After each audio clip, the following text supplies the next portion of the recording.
Marriage and divorce. When determining God's will regarding marriage relationships, we are to follow the teachings in the New Testament.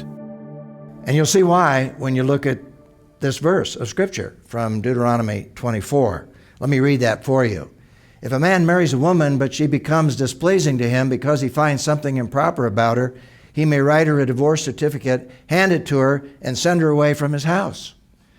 And that seems rather simple, and not much restriction in relationship to that, because we really don't know what this improperness is in relationship to what she's done.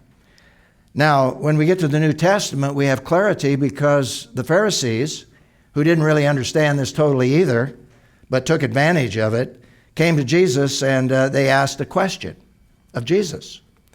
And they said, Jesus, is it lawful for a man to divorce his wife on any grounds? And of course, they're looking back to this Old Testament passage. And notice the answer that Jesus gave. Haven't you read, Jesus said, that he who created them in the beginning made them male and female? And he also said, for this reason a man will leave his father and mother and be joined to his wife, and the two will become one flesh. So, they're no longer two, but one flesh. Therefore, what God has joined together, man must not separate. Now, the Pharisees weren't satisfied with that, so they came back with another question, which is logical. Why then, they asked him, did Moses command us to give divorce papers and to send her away? And there they're referring back to the very verse that we read in Deuteronomy. And notice what Jesus said in answer in verses 8 and 9 of Matthew. He told them, Moses permitted you to divorce your wives because of the hardness of your hearts. But, and here Jesus clarifies, but it was not like that from the beginning. And there he's taking us back to the Garden of Eden. He's taking us back to God's plan. When Adam and Eve were created and brought together as man and wife. And so, Jesus goes on to clarify and says, I tell you, whoever divorces his wife except for sexual immorality and marries another commits adultery. And there I think we need to clarify from that passage of Scripture that what Jesus is really talking about here is a persistent pattern of unfaithfulness in relationship to a man or a woman. It applies both ways in terms of being a justification for divorce. And so here we have Jesus giving us the ideal, but he also gives us the real in relationship to this whole concept regarding divorce. You see, Jesus had a very high view of marriage. And so he's taking these Pharisees back beyond what Moses allowed because of the hardness of their hearts, back to the beginning of marriage, which God instituted in the Garden of Eden. A very, very high view of marriage. And you know, it's interesting, if you stop and think about it, that high view of marriage used to be a part of our own cultural perspective. And as I was thinking about what Jesus was dealing with here when he addressed the Pharisees, and he addressed this issue, in some respects, our culture today, we're almost like the Israelites in relationship to our view of marriage, and not taking it seriously, not understanding it, not dealing with it in this very high way and view as Jesus did, that it's God's will that what God brings together, man should not separate. And I needn't tell you that there are a lot of people today in our culture, even some Christians, who say, well, we'll give it a try. If it doesn't work out, we'll get a divorce and we'll start all over again. In some respects, that's the very attitude in our culture. In some respects, it really reflects the same culture that existed back here in this Old Testament setting because of the hardness of their hearts.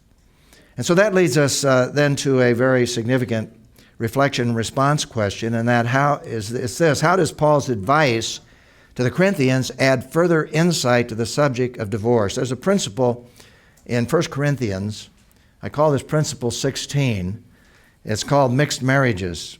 And the principle simply reads, Christians who are married to unbelievers should view their relationship as sacred.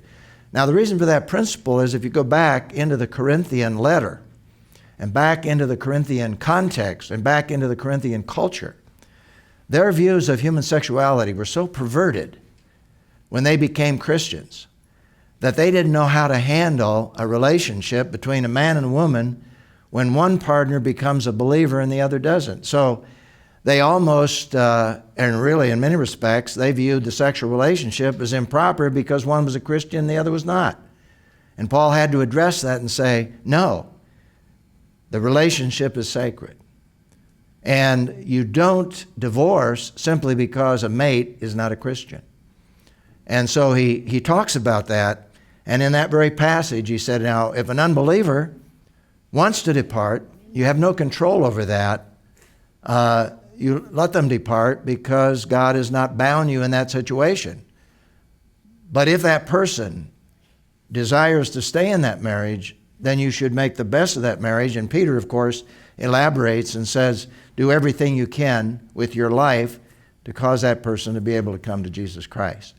So the New Testament, again, gives us clarification in relationship to marriage. That's why we need the New Testament perspective when we talk about the subject of marriage and divorce. In this particular passage in Corinthians, he's really addressing, I believe, the issue of abandonment. That when one person abandons the marriage and leaves the marriage, then there is no control over that on the part of the person who doesn't want that divorce to happen. And under those conditions, it appears that that person once again is free. I think we'd need to add into this whole situation something that is not addressed directly, but certainly indirectly, is abuse.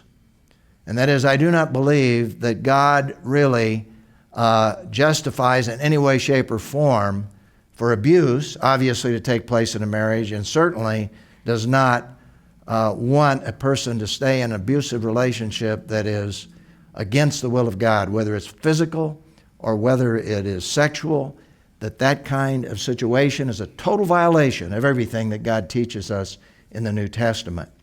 So we have to abstract sometimes from the whole of God's plan and God's purpose as we see it in the New Testament in making some of these decisions.